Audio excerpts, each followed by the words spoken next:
Hello, everyone. Good morning.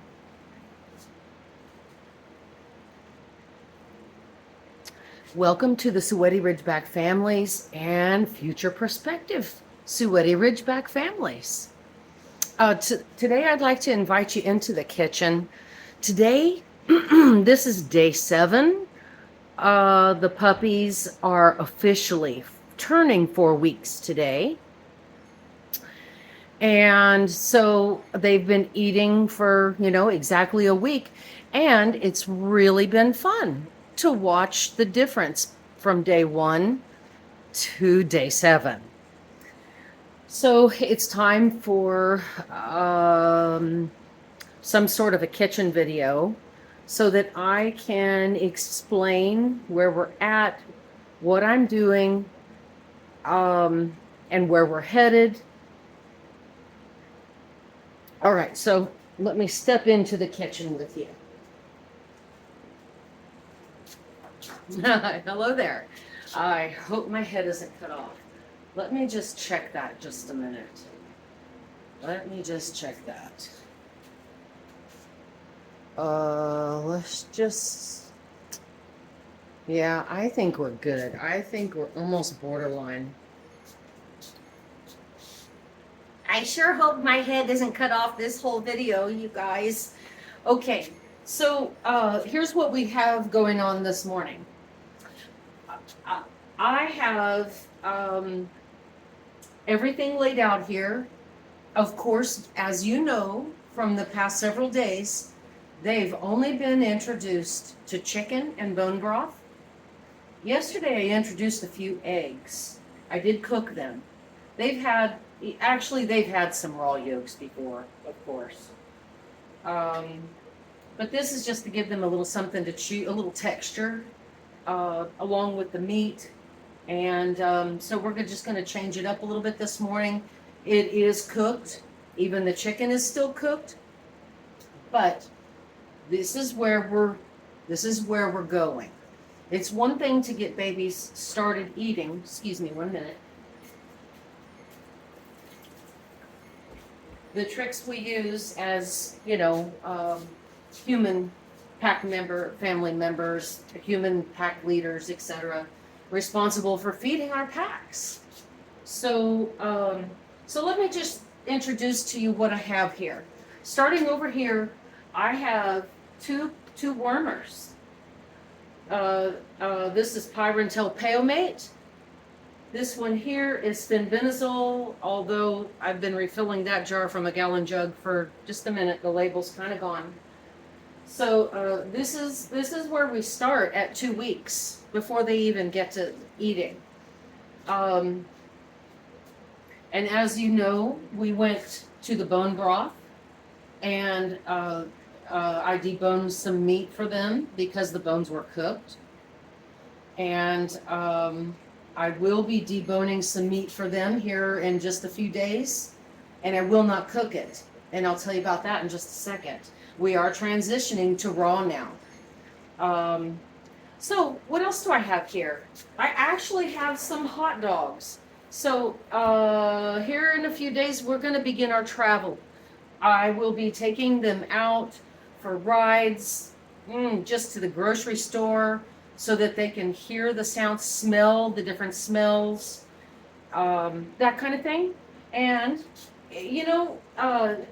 these are not good. They're nasty. But hey, it's picnic day. They're not going to get a bunch of it, but they're going to have a few bites of something while we're out and about. And so between this and liver, this will be what I have with us on our outings and our excursions, because it's easy. I also might utilize some cheese because that's easy to cut up and your hands don't get dirty when handling it. I'm also going to put, just a little bit of cheese, not a lot, because too much cheese will, over a period of time, this is something that'll build up inside the system, that while they're young and their engines are running really lean, then they actually need this calories. They'll just burn it, and it helps to sustain them just a little bit. So and they just love it. So for training, it's awesome. So I have something new to introduce today to their diet.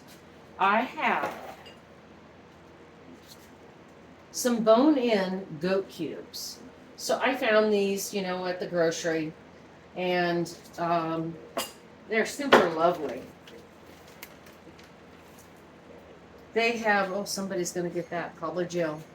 So it's really quite a nice, meaty piece of meat, and it's goat. And I will use my scissors right here, and I will cut this up. And furthermore, I got one more item I'm going to do the same to. It's called tripe.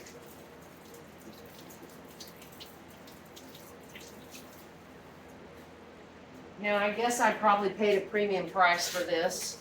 It's already cubed, and I'm going to cut it just a little smaller. Premium beef honeycomb tripe is what this is. And so the idea here is variety, because they are carnivores, yet they need diversity just like we do. All right, so this is their beginning diversity. Oh, we're just getting started. Okay. Look what we have here. Whoa. So I'm going to take my scissors and cut these babies up. Oh, not today. They're not quite ready. Give them a few more days and they'll be ready to tear into this. Tomas going to get a couple of these. All right. They will be fed raw, and it's not easy to find bone-in meat these days, you guys. You got to work for it. So that's going to be my summer thing, is to find more sources. I've got to find somebody processing animals in the region here that's going to give me some more goodies. Stuff that people don't want. Like, for instance, in the bone broth right here, I have some cow's feet that we started off. That's then added some chicken on there. But okay, so diversity is what you want to do. There's 5 different types of collagen. We want to try to round that. Make it a nice balanced, and not getting stuck on one thing for too long. And so kibble is one thing that parents usually get stuck on for a long time, years, their whole life. And okay, all right, so what do we have here? We have the new vet vitamin. These are the wafers. Now, I love these because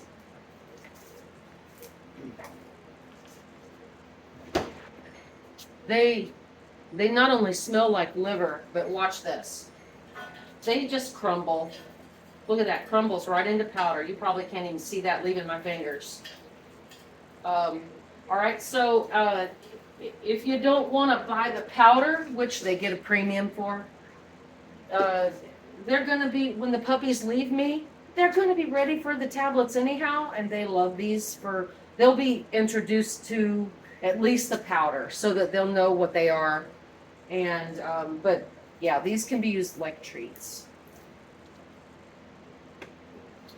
We have a little goat's milk here. This was something that I added, well, I'm going to add a little today. Just a little, not a lot. Mommy is slowing down on the milk. She's turning them over to me. She's spending less time in there. She wants out more. Whereas the previous few weeks, she didn't want to get out, just to go potty, and then she's ready to go back. Okay, goat's milk. All right. When I cook something for them, if I'm going to lightly saute the meat or the eggs, I'm going to use a high quality fat, the same as what I would give myself. So it's going to be something that's going to get really hard in the fridge. Butter, a good quality olive oil. If the oil that you're using does not solidify in the refrigerator, I'm sorry to say this, trigger warning, you guys, it's motor oil. Go look that one up. All right, because that's where our cooking oils came from, a surplus of motor oils after World War II. Okay, so we use olive oil, butter, ghee, fat, meat fat. Here is some thighs. This is what we're going to start with this. I'm going to cut this off the bone. So thighs are really easy to cut up. The meat comes really nicely off the bone. I like the dark meat. It's fattier. The white meat is a little dry, or we need to. That's why this. Okay. Now then, as a carnivore, let me wash my hands.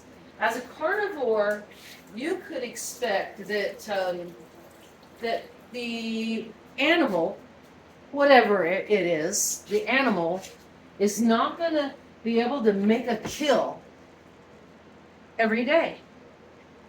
That's I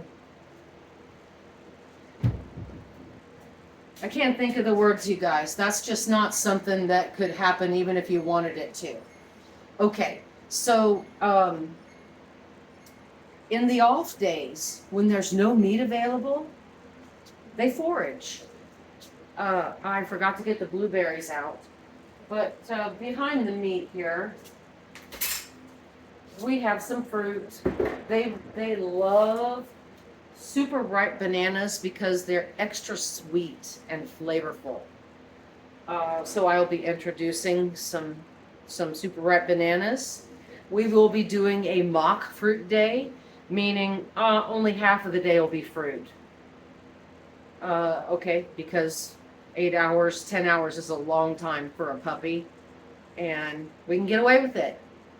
Also, the fruit days, these are utilized by the body as a clean out to push out all the sludge, all the acid ash that's left behind from burning the protein. Believe it or not, proteins are an acid ash. They leave behind acid ash in the body.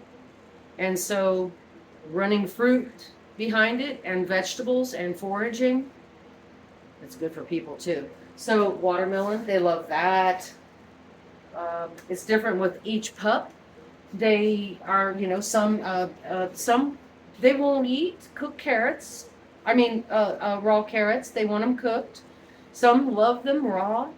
But the key is to start young and introduce these foods so that, and also it wouldn't be a bad idea to leave all the chemicals out of the picture and only offer whole, real foods.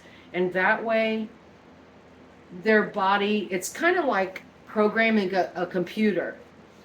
All these things you put in the computer's making notes.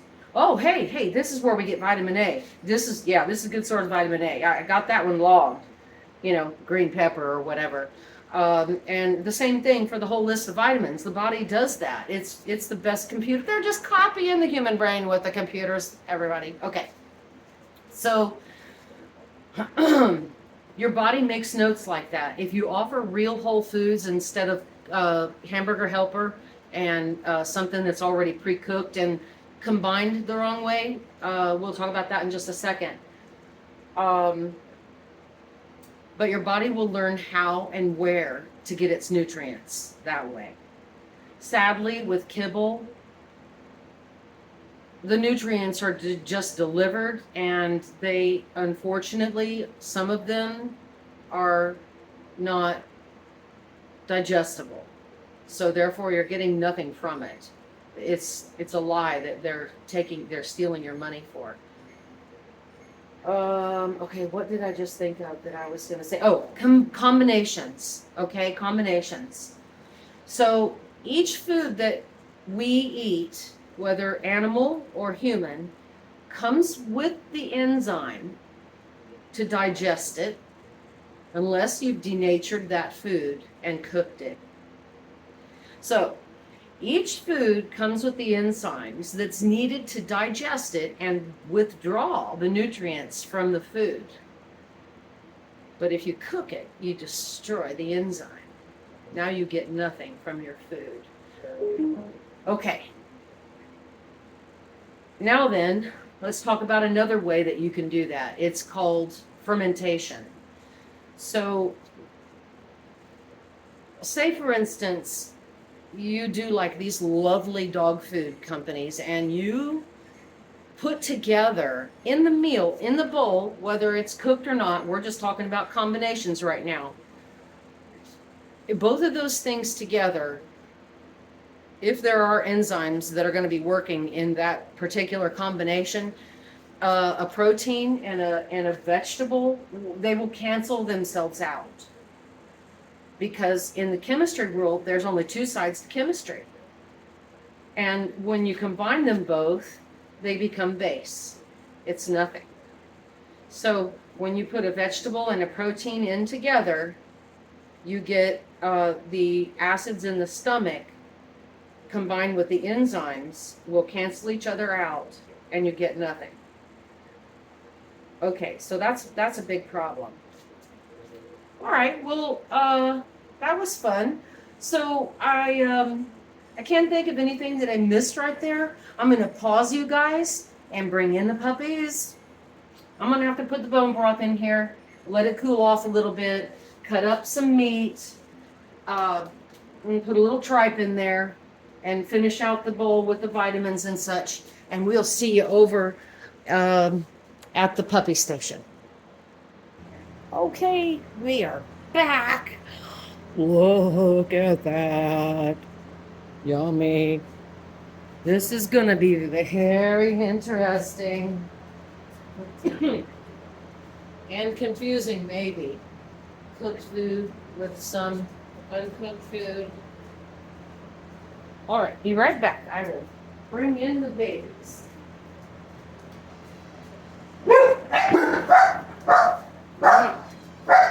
That's me. Be quiet.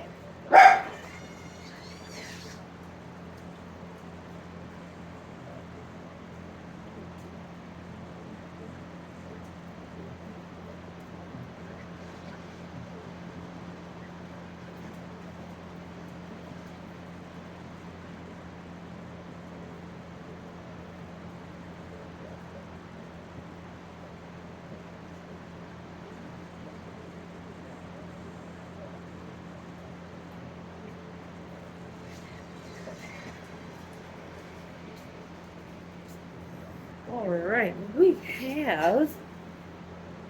have Yellow Boy. And turn him upside down, pretty boy. We'll get you breakfast. And we have White Girl. Come on, quit. Ma, quit. Hi, pretty girl. Okay, go get some breakfast.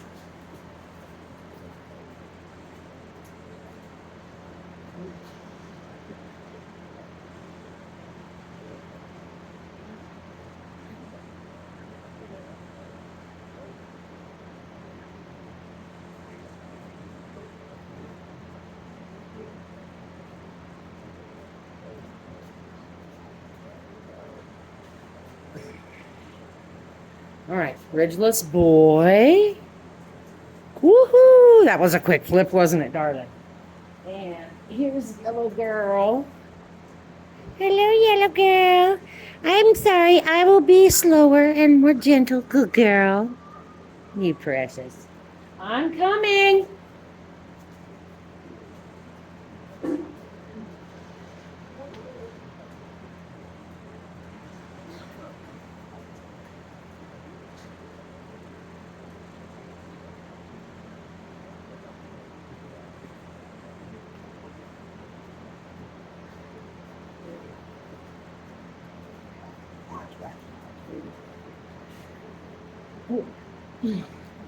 And we have Green Boy, everybody.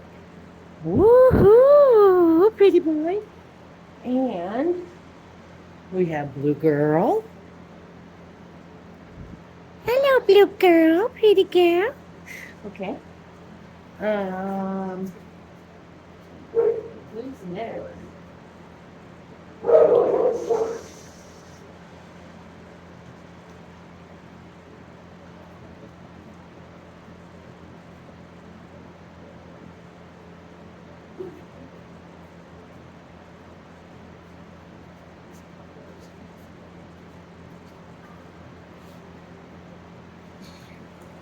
Red boy. Hi there, red boy. Hi, pretty boy. And that was Lime Girl. Who is Lime Girl? That's boy. All right, here's Lime Girl. Woohoo, pretty girl. All right. I'll be back. We'll see who's next. Can't believe nobody's found the food yet.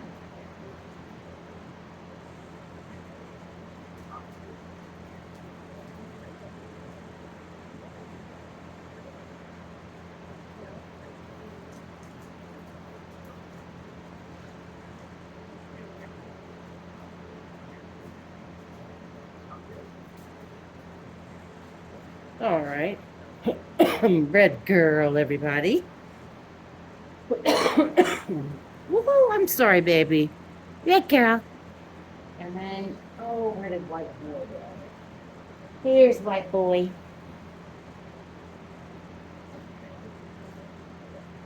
There's a white boy. What a good boy.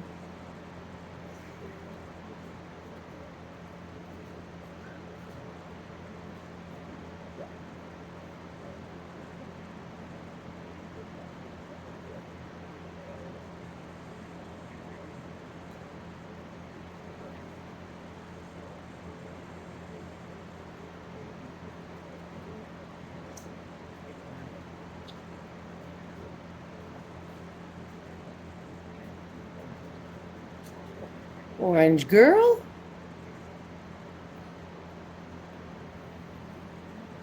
And there's orange girl for the front. And we have a mystery child. It's a girl. We'll find out who you are. All right, let me wash my hands one more time and then we'll help them to the bowl.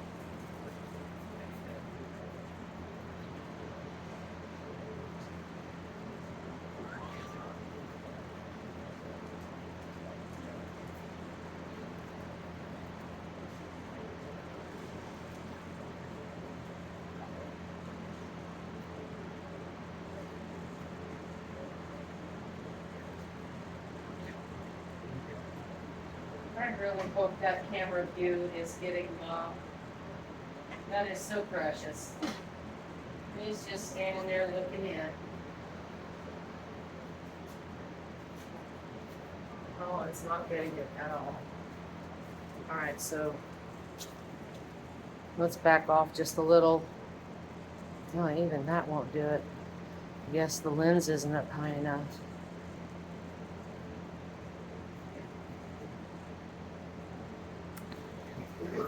You're adorable, darling.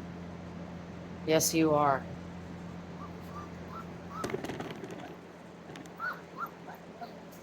All right. You're getting restless. Time to go in.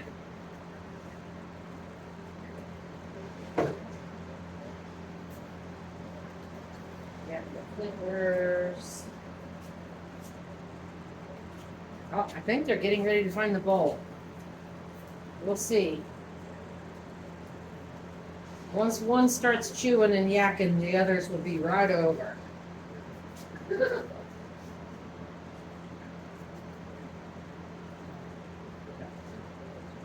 It's on, everybody. It's on.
Okay. All right, they definitely need a little help now.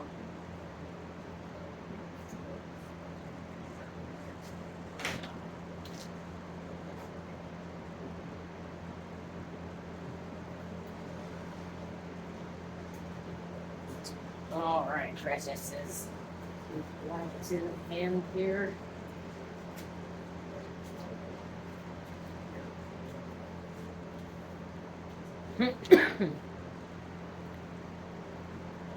You'll notice there's a few toys in there today. So we're gonna start creating interest, sparking interest.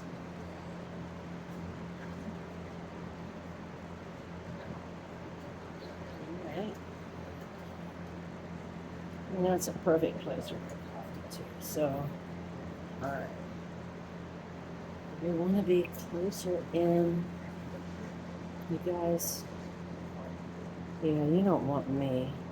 Let's see what we get that way. Yeah. All right, I like that. Here. Okay. All right.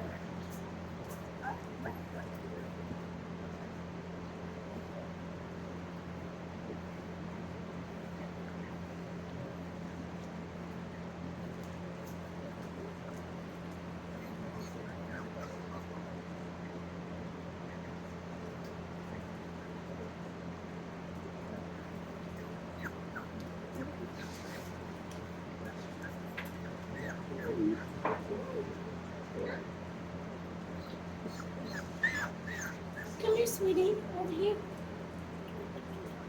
Over here.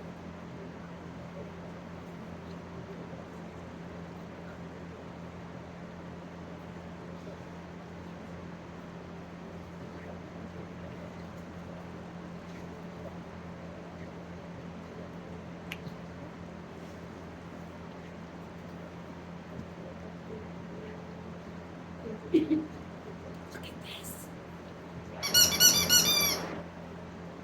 That's so cute.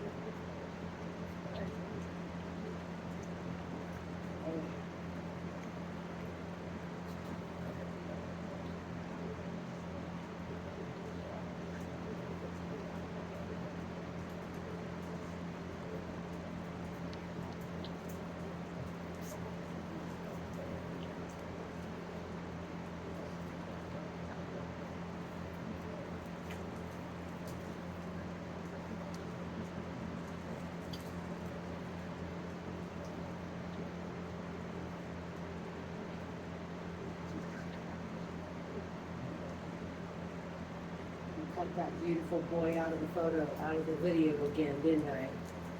He's so pretty, buddy. Hello. Come here. I'll hug you. I hug you.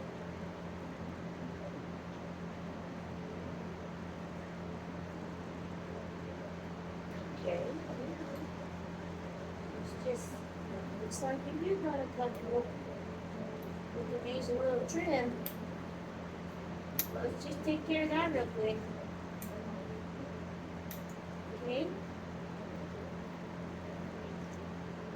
I find that squeezing their toe in between my fingers is really helpful because it really keeps that toe still and it keeps the attempts to a minimum and the stress to a minimum because, you know, you're not like this one. Okay,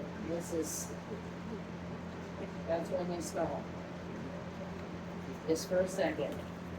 I still have to win or else he's the leader. Can't have that.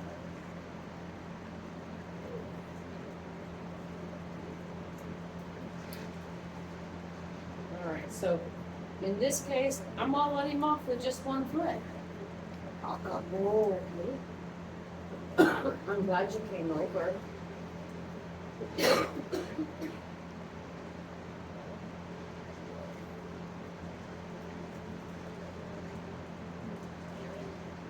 Let's just do a little sensory stuff, shall we? Look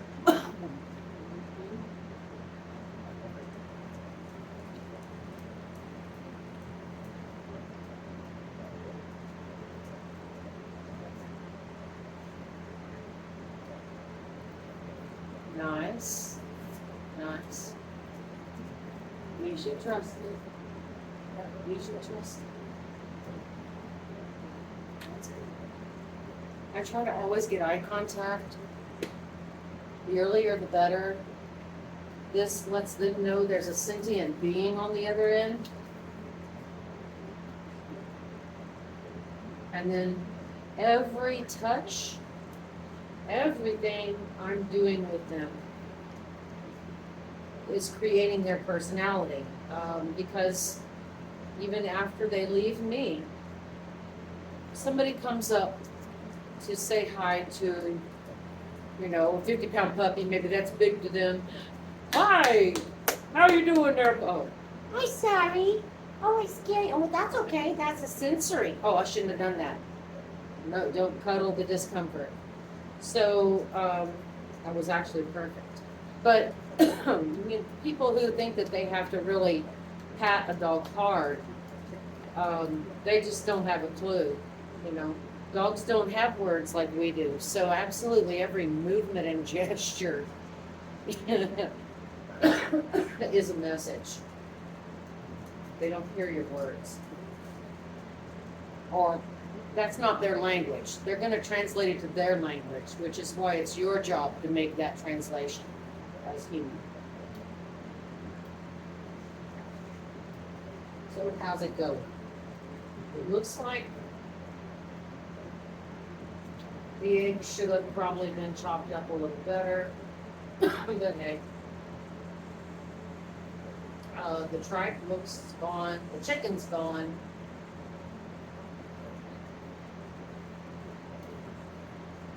So with every touch, that's teaching them how to touch back. Oh, touch is nice. Touch is gentle. Touch is never very, even with babies. That's the one thing I noticed really pretty quickly. Many years ago, I noticed this, that I could put my 2-year-old in my spot right here, and they would not, like most little puppies would. They would kind of, gang up and start biting toes, whatever they can get. The Ridgebacks, they're not like that.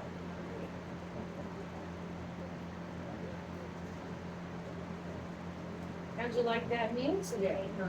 Was that good?